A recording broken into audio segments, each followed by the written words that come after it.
All right. Welcome to Brothers Contracting, and this is our episode 1 podcast.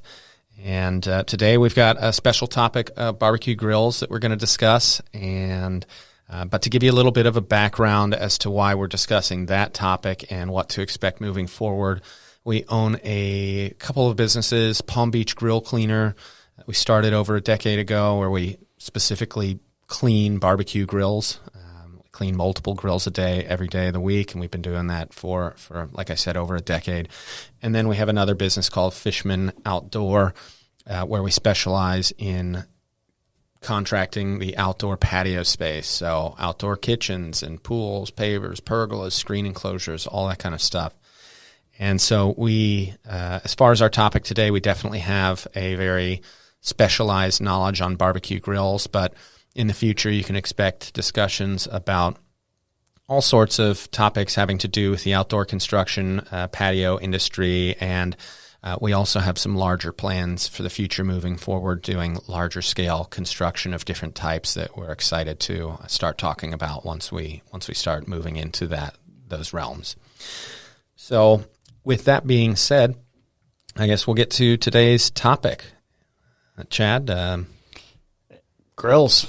Yep. There's so many different options on the grill front. It's one of the probably most educational parts of what we do right now in terms of bringing clients in and trying to understand, what are the differences. There's so many variables and so many different models and methods of cooking these days that people want to know what are the best things out there, what are the newest and most innovative products and forward-thinking systems, and some people like to go back in time and cook old school. So there's a lot of variation in terms of what's out there for grills. And, I think if we were to look into personal opinion, that can vary tremendously from person to person.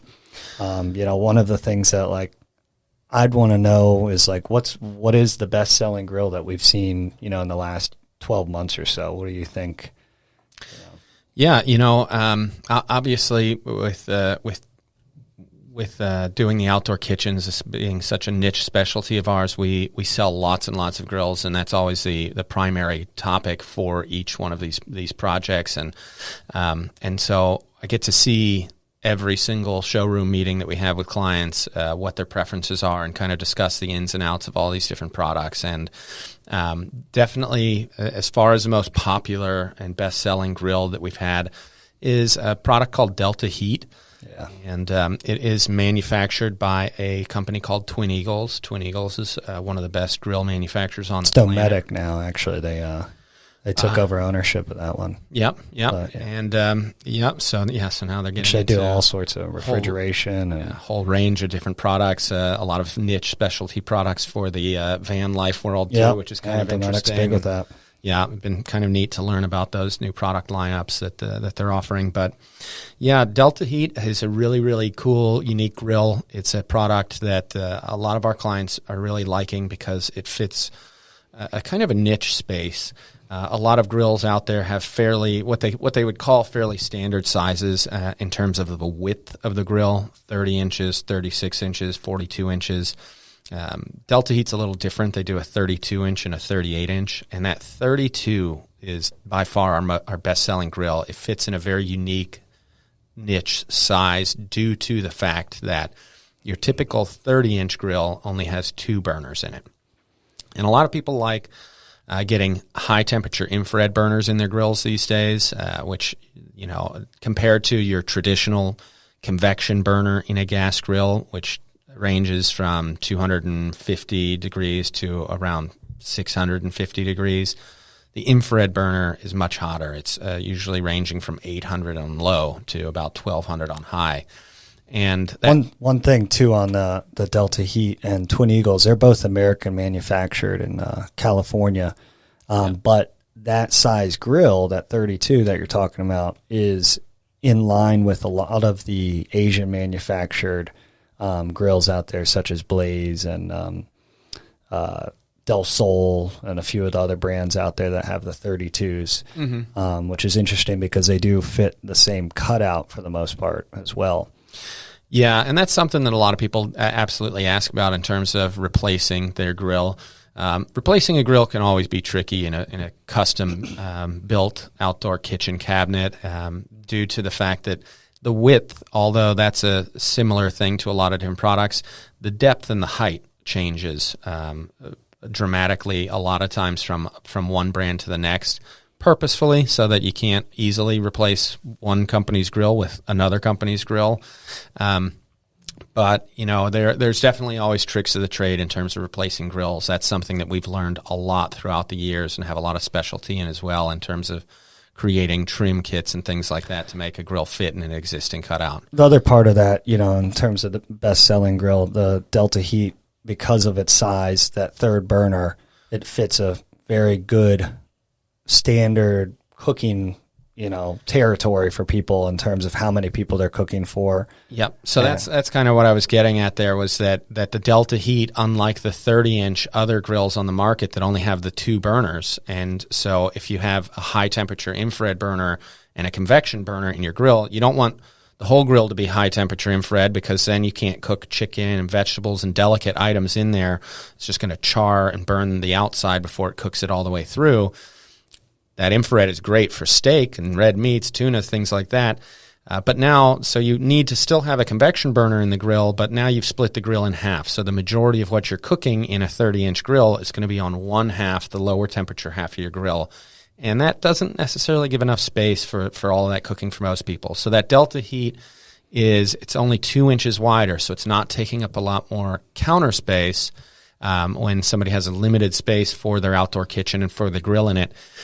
But it does add a third burner. So now you can have one high-temperature infrared sear zone for steaks and red meats, but then the other two-thirds of your grill can be for the majority of what you'd be cooking, chicken, vegetables, and dogs and stuff like that. And probably cooking comfortably for like 10 to 15 people, I'd say, on that grill, which is pretty good standard. It fits most people's needs. Some people aren't doing major entertainment or, big football game parties or something like that. Sure, you might want something bigger, but if you're cooking for a couple other couples and a casual night, and most nights are just you and your spouse or close family, then, it's a good grill for a lot of those needs. Yeah, and all of those factors are really kind of what puts it in our best-selling grill of the year category. It really just kind of hits a lot of marks there. What would you say is your personal favorite grill then? My favorite grill for the longest time has been the Lynx grill. Lynx is another American manufacturer, and they make such a unique, cool product in their variable temperature infrared burner. So that whole discussion we just had about the high temperature infrared burner versus the lower temperature convection burners, that whole thing is null and void when it comes to the Lynx Pro. You've got their variable temperature infrared burner, which ranges in temperature from a low of 400 to a high of around 1,000 degrees, which effectively means that it covers just almost the entire range of those two separate burners in the other grills. This is a burner that you can only get in the Lynx Pro product. And when we sell this product to clients, we almost exclusively sell it with nothing but those variable temperature infrared burners throughout the entire grill. That makes your entire cooking surface able to be used for that high temperature, that great sear on a steak or tuna, but you can also turn down the whole thing much lower and cook chicken and vegetables and everything else on it. So that's I can speak on that too, because I have a 36-inch Lynx, and it's the best grill I've ever used by far. So, there's just no doubt in our minds, that it's top performing grill in terms of its innovation. Beyond that, the stainless steel cleans up better than just about any other grill out there. Because we have Palm Beach Grill Cleaner too. We really see what these things look like a year down the line, 10 years down the line, and there's just no comparison in terms of the stainless. There's and really it's 304, but it's just a higher quality. It is 304 grade stainless, and of course the grading of stainless steel is something we could probably have an entire other podcast episode all about. That's a unique topic. Something we have to remind people on every time is it stains less. not stain proof. Yeah. That's the name, exactly. Stainless, which I think is funny because a lot of people just don't want to see rust, which when you're on the water, intercoastal or ocean, South Florida, it's raining all the time here. It's impossible to have something that's fully rust proof, especially in terms of like the internal components, because a lot of that stuff isn't, the same quality that the shell of the grill might be. Yeah, you have to maintain it. That's the most important thing. You really have to protect your grill with stainless steel protectant sprays, things like that. But if you don't, and you leave it outside and you never maintain it, you never touch it, you never clean it, it's going to rust up eventually. But the Lynx is nice in that it takes a lot longer for it to start showing signs of rust compared to a lot of the other grill brands out there. The manufacturer is very, very particular about the steel that they use. Once again, a whole different topic on discussing grades of steel, but 304 stainless steel is the industry standard, and 304 can range in its quality, and Lynx uses the highest quality of 304 they can get. Another thing to note, too, in terms of us talking about Lynx and it being really one of the best brands out there, a lot of people coming in, they don't even really understand or know the brands of grills, of high-end grills. As we mentioned, Lynx is American manufactured product using American-made 304 grade stainless steel, and they really are absolutely top of the line. And when you start looking into it, you realize it's because they specialize in nothing but outdoor products. Lynx also manufactures Viking's grill for them. They're owned by the same parent company, Middleby, and so they're the actual manufacturer for Viking. And then if you look into the Delta Heat Twin Eagles manufacturer, they also manufacture Wolf grills. Yeah, and so we prefer going directly to the manufacturers of these products because with their products directly, they're going to be easier to deal with in terms of warranties and customer service, stuff like that, because you're going directly to the source rather than... They've consistently improved their products over years because of what they've learned by putting something out there and seeing all of the feedback that they're getting and all of the warranty claims that they may have had or recalls and things like that. So it's important to have some companies that really, that's their focus and specialize. Yeah, that's all they look into. It's all they think about all day, every day. What do you say is the hottest grill of the year? Is there anything in particular this year? I don't know if there is like a new innovation.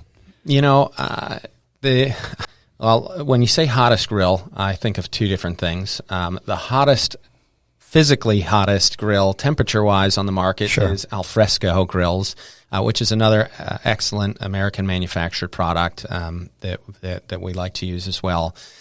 In terms of the hottest grill, the hottest new thing on the market, I wouldn't say that a lot of new unique products came onto the market that I've noticed this year that have had any kind of impact on us. I think since COVID, it's kind of been like, let's just try to keep up with production more than anything else, not trying to come out with any new products in the thick of it because they were so far behind. We've seen some of the manufacturers pull back on temporarily discontinue lines because they've just been trying to keep up with their primary lines of grills. So, I'd say one of the discussions I've had a lot more this year than usual it's interesting, and we can talk about this in another episode as well, but it's flat top griddles. We've had a number of clients come in who've wanted to bypass the gas grill altogether and just get a flat top griddle or a hibachi style grill, which I happen to love that style of cooking, and I find it really, really fun and easy to use, and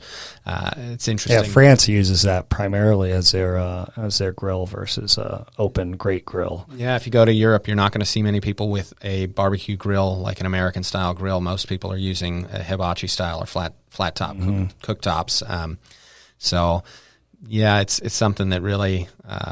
A company called Blackstone has really been helping it kind of catch back on in the U.S., but for a reasonable price. Yeah, but that's that's another discussion about flat top griddles and all the ins and outs of that industry.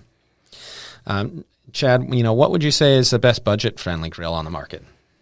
Best budget friendly. You're probably looking in a couple categories. If you're looking for something on a cart, I would say Napoleon would really hit the mark on that. They're Canadian manufactured. They've come a long way in the last couple of years. Really have become like Weber's biggest competitor. Mm-hmm. I feel like the quality of the stainless and parts and performance-wise, it's a better grill than a Weber. And so I'd say that would really be a good cart grill. In terms of a built-in, I would say Blaze is probably your best budget grill for a built-in.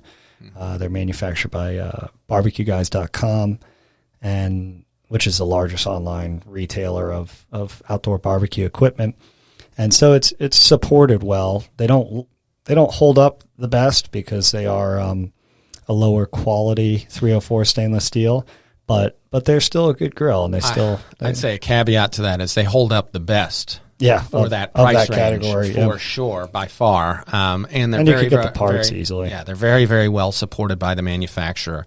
Yeah. It's been interesting over the last few years since Blaze came on to the scene that we've had a lot of other manufacturers come to us specifically stating, hey, we've got a new product we're putting out.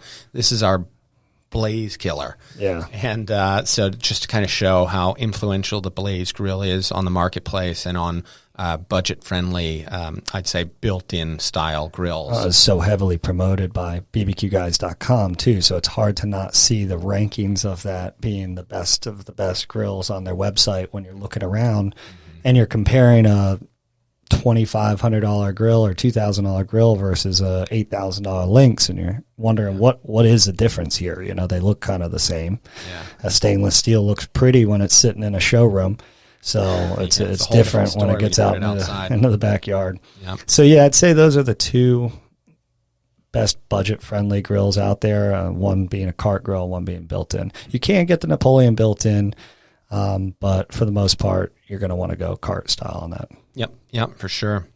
Now, here's obviously a really important factor for a lot of our clients is going to be with an outdoor project, an outdoor kitchen, a patio project. They're really trying to make things look beautiful out there and try and enhance the visuals of their backyard and patio spaces. What would you say is the best looking grill out there? Best looking grill would probably be Heston in terms of its fit and finish and coloration that you can do on it, which is a neat factor. We've had issues with the grills in terms of the quality of steel compared to the price. Mm-hmm. And so it's kind of backed us off of the product quite a bit. But in terms of a great looking grill, I think it's a gorgeous grill. Yeah, it's a really unique looking product, very, very contemporary, almost kind of industrial modern looking in ways, and the color added to it. I had been saying for years somebody needs to put some color onto a grill, and they finally had released it. We were very, very excited about that. Yeah, they had the stadium lights too on the inside of it when you open it up, and the nice sear burner up in the top back, so you can kind of use it as like a broiler instead of it being on the back wall. Of course, so a lot of really neat features to that grill. But of course, the unfortunate issue when it comes to color is the timing and timelines. It's really neat that they offer a number of different color panels that you can get for the front of the grill. And it became too many SKUs. It's too many SKUs. It's too many products to try and stock at each one of their distributors throughout the nation. And so when we were placing orders, this was even before COVID. Before the supply chain got really, really backed up for everyone, we were months and months out to get a Heston grill with color on it because it was very tricky for them. Well, and you wanted also all the parts and components of the kitchen to have the colors too. Right. So it was all the cabinetry, the drawers, everything had to match, and they had like 20 different colors on those things. So it was a lot to keep up with. Yeah. In terms of my thoughts on the most attractive grill on the market, I happen to really and have always loved Twin Eagles. Their Pro Grill is nice. It's a beautiful design to it. It's also a very contemporary looking grill.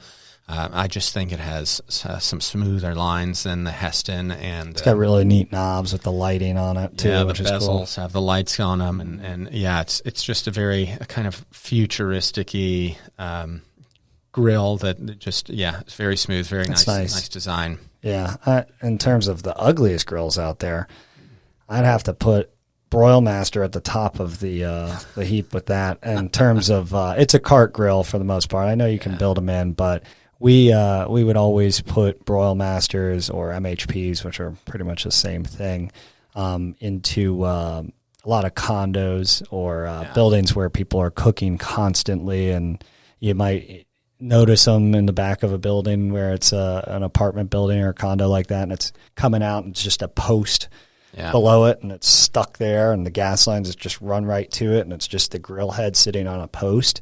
A lot of the times that's like a Broil Master or something similar. But they're not attractive. That cast aluminum black painted hood. The whole shell of it. It's a weird looking grill. Great cooking grill, and they can last a long time. A long time. That's why they're good for those kind of commercial situations.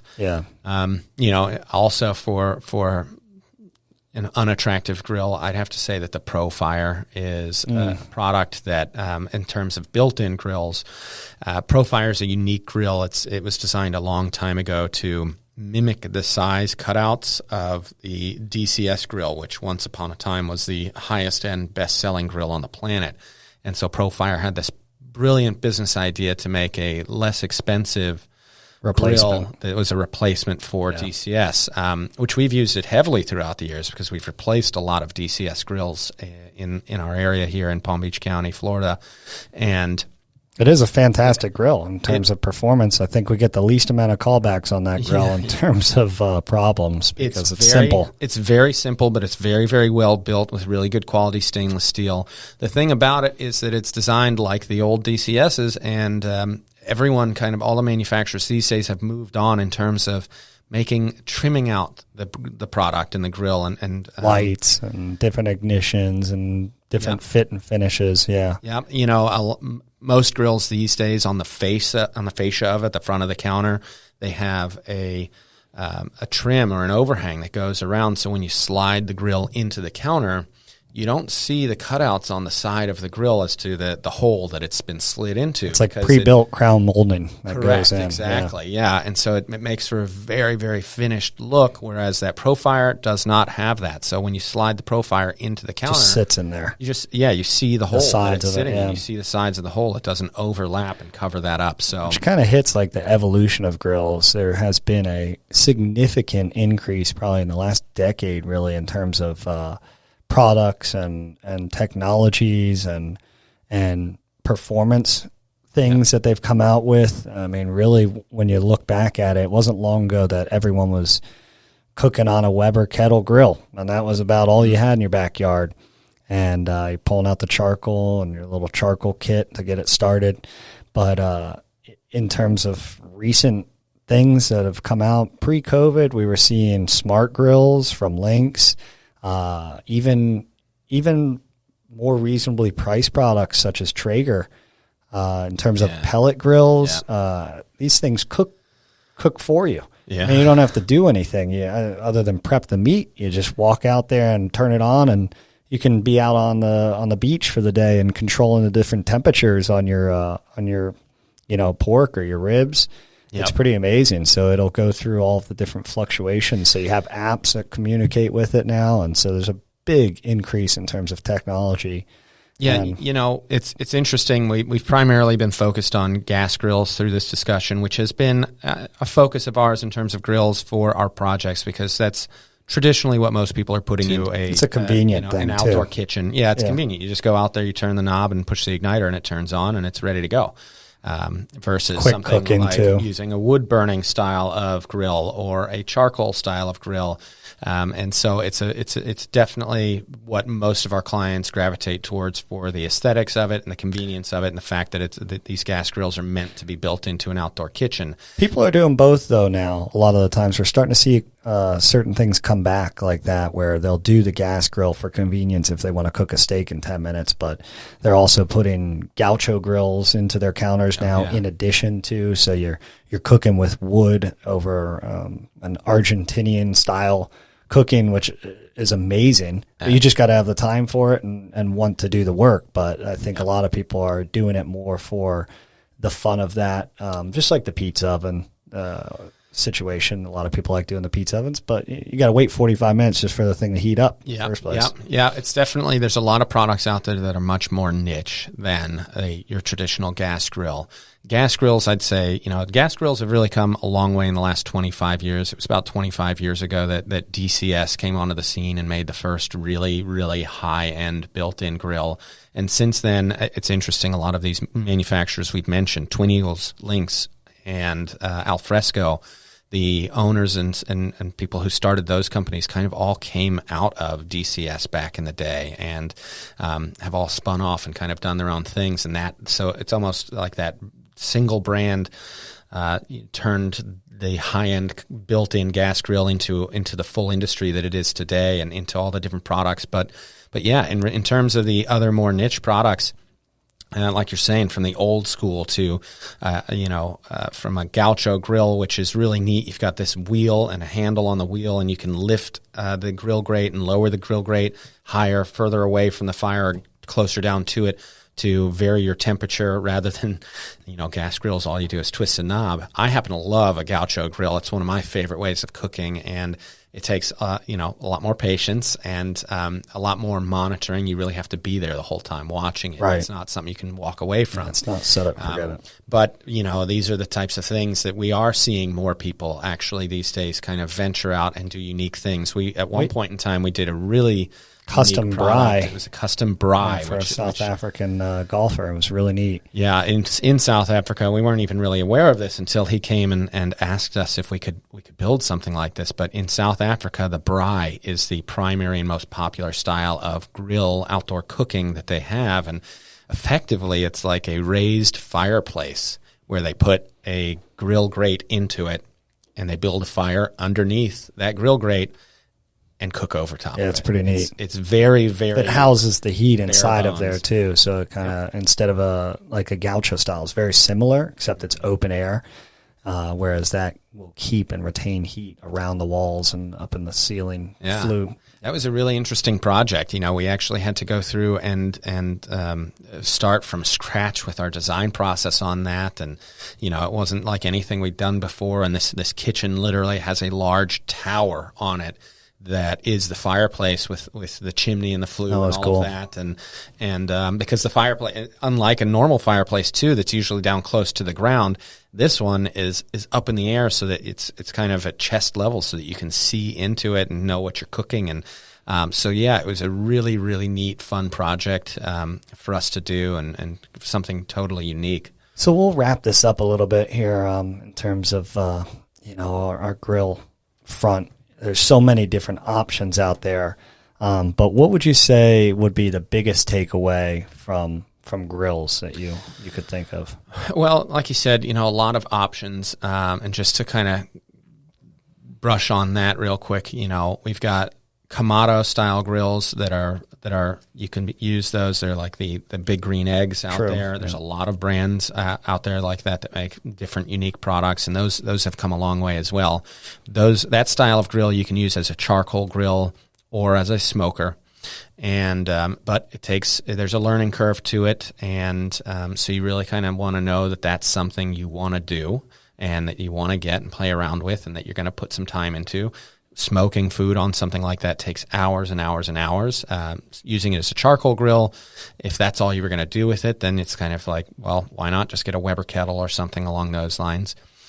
Gaucho grills, obviously, very... Use them also on the egg front. They do use them. A lot of people enjoy using them for pizza cooking as well. You do a pizza stone in them. Yep. And people just love it. Yeah, that's kind of one of the things about the Kamado style grills or the egg style grills is that they're very versatile. They can do a lot of different things. However, to do those different things in them, you really have to put in the time and learn how to do them and do some research. It has to be something you need to be excited about, really, which is similar to pizza ovens and things like that. Well, Big Green Egg has like a cult-like following, so you're just that product alone. There's so many people and and different things you can follow and get involved with. It's you get on unbelievable. YouTube or onto forums or online, things like that. You will learn so much. There's so much data you couldn't possibly learn it all. But so if that's the type of thing that you're into, there's a lot out there for it.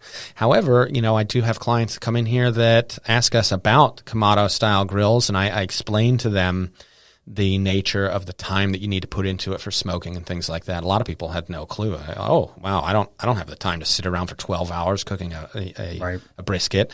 And so then I talk to people about another grill category, pellet grills, like Traeger. Now Memphis, Twin Eagles. Yeah, exactly. Memphis and Twin Eagles both are brands that make very high-end built-in stainless steel variations of pellet grills, which is really cool if you're wanting your whole outdoor kitchen to really, all kind of match across the board with all stainless steel and be something that's made to be a very long-lasting outdoor kitchen with long-lasting appliances.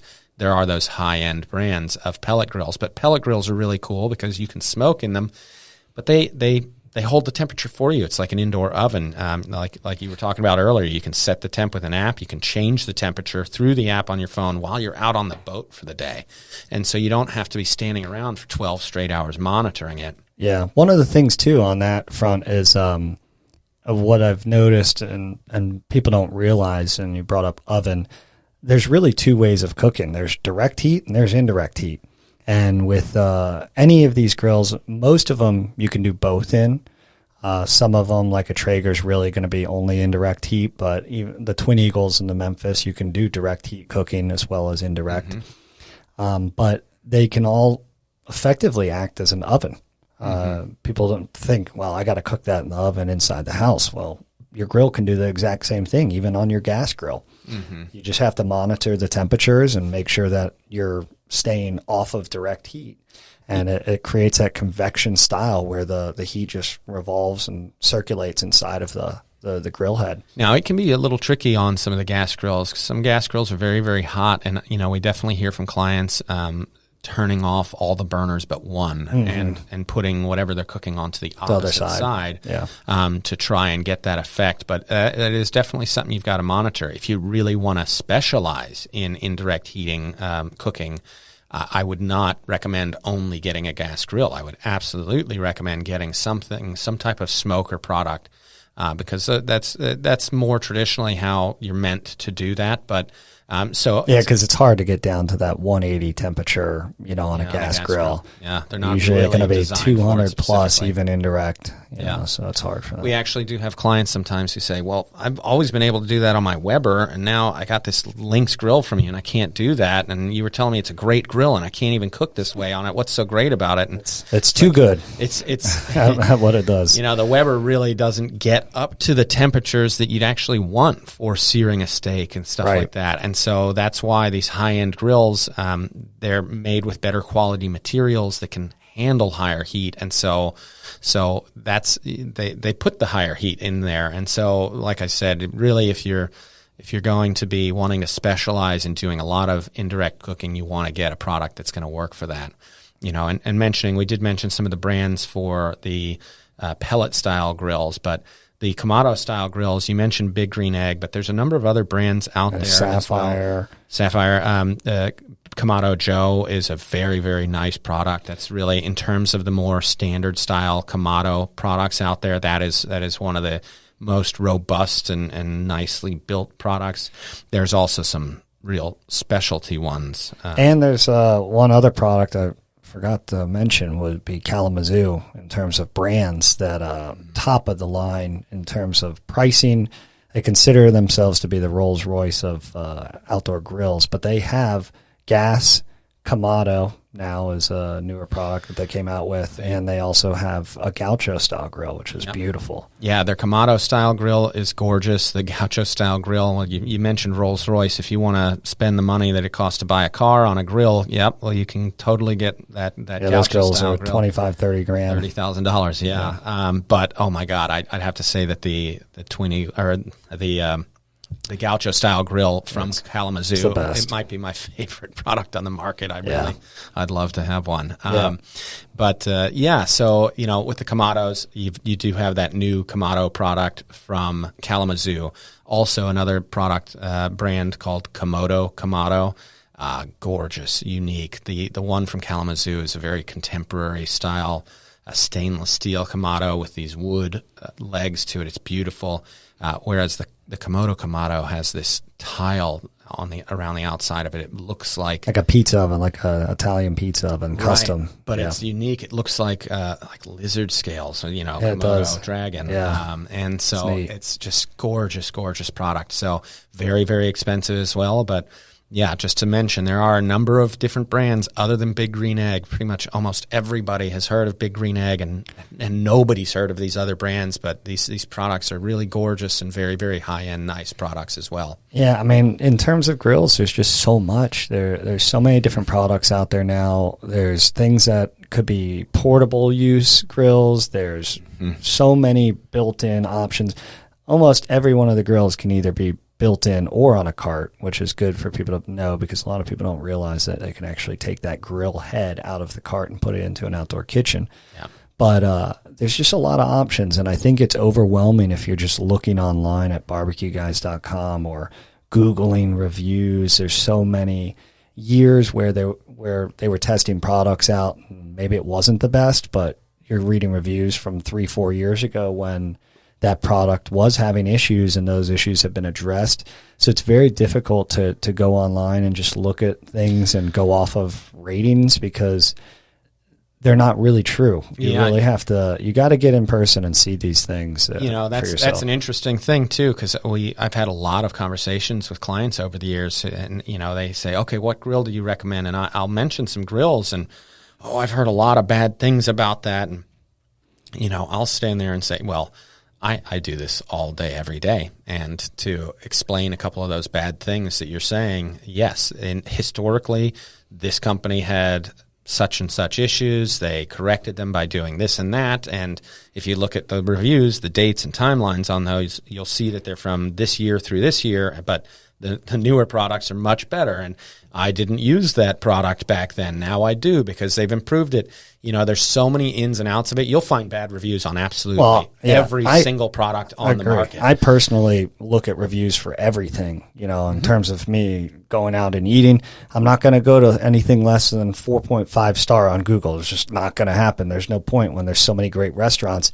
But I think it's one of those situations where it's there's not that much out there in terms of data on a lot of these grills, especially the higher end stuff, because the people that are spending the money on an $8,000 grill aren't going and reviewing things, even if they like it. Mm-hmm. And what happens is you get the bad Starbucks review where, oh my gosh, it's a 1-star review of Starbucks, because somebody got upset that the barista put too much, half and half in their coffee. So it's very skewed. So I'd have to say that in terms of looking into the grills, you want to call a specialist and talk to somebody, or at least see them in person. Yeah, I would say definitely when looking at the reviews, definitely read between the lines first off. But then beyond that, absolutely, you want to seek out a specialist. And for a lot of people, a gas grill is a big purchase. Even whether it's a $500 gas grill or a $30,000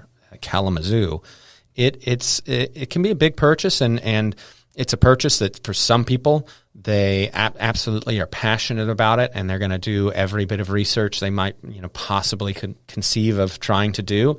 But a lot of people, they just know they need a grill. It's not their passion, but they want a good product. They want something that's going to last and hold up.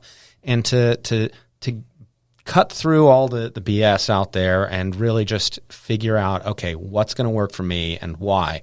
And rather than having to do all of that time and research on your own, I've literally been working with grills and all the high-end grill manufacturers out there for over a decade now, every single day. I speak to all the reps, and I've spoken to vice presidents and presidents and CEOs of grill manufacturers and corporations. Visited the manufacturer. I've visited the manufacturers. I've seen how they produce these products in person, and Well, I think that's really why we're doing this podcast right now, is to kind of give people an education, because it is tough to find and look through all of the noise out there on the market and online. And I think too, it's also one of the first things that we decided to do when we started doing videography with Nothing Negative was to let's do grill reviews, let's do product reviews, because what's out there for this? And I think people want to know, and they want to see, and they want to hear somebody talk about it. And I think that was really a big part of why we're pushing for that. For sure. When it in terms of doing the research and everything, I think that coming and speaking to us or anybody in your area that specializes in this, you're going to really be able to learn a lot very quickly. And, in terms of grills in this discussion, we could probably go on for hours and hours. At this point in time, I could probably write a dissertation on barbecue grills. Sure. However, I'd say that, the biggest takeaway from this whole discussion is that if this is something you're interested in, if you're wanting to get an outdoor kitchen or with a grill built into it, or multiple types of grills built into it, or if you're just wanting a freestanding grill for your patio just to, make getting outside and cooking an enjoyable experience for you, you really want to do your research. And whether that's researching, like we're saying, online and really digging through it all and spending all of that time, or just cutting through all of that and coming and speaking to somebody who's already spent the time and feel free to call us. I mean, I've had people call us from out of state that said, "Hey, I caught your website, and I just see that you guys are really knowledgeable on this. I don't live in Florida. I live in whatever it was, North Dakota or Texas or something. But I'd like your advice on this. What would you recommend for this in terms of a product?" And we're happy to help you out. So absolutely. Yeah. It's something that and we do ship grills out of state too. We do get that quite a bit. So if you ever want something sent directly to you, we'd be happy to do that as well. Yeah. So happy to discuss any scenario, any questions you might have about grills, or really the whole industry with the outdoor appliances. We know a lot with that. So give us a call, come on in, and happy to help. With that being said, I think we've got a number of quite a few interesting topics that we plan on discussing in the future. Obviously, just alone with the outdoor kitchen industry, we can talk ad nauseum about all the different types of appliances, let alone the finish materials, the types of construction, the ways to do things. But beyond that, of course, we've got the full patio industry that we work in heavily these days, with all the other types of backyard projects and items that you might add. And like I said, moving forward, we're going to be moving into some other realms of contracting work and construction. Got a lot of exciting years ahead, and we're looking forward to 2023. It's a big year for us of growth and opportunities, and we're going to be coming out with a lot more of this type of content for people to utilize for themselves. So stay tuned, and we want to definitely thank Jacob with Nothing Negative for helping us set up our podcast setup here, and he's also our videographer. He produces all of our social media online content. He's pretty incredible at it, and definitely shares our vision with us, which is a wonderful thing. And so thanks, Jacob, for setting this up, and we look forward to quite a few more podcast episodes in the future. Awesome.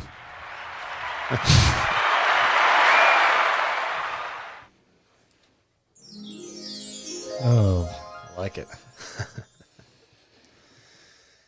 All right. He's hitting them all now. And I think that's a wrap. That's great.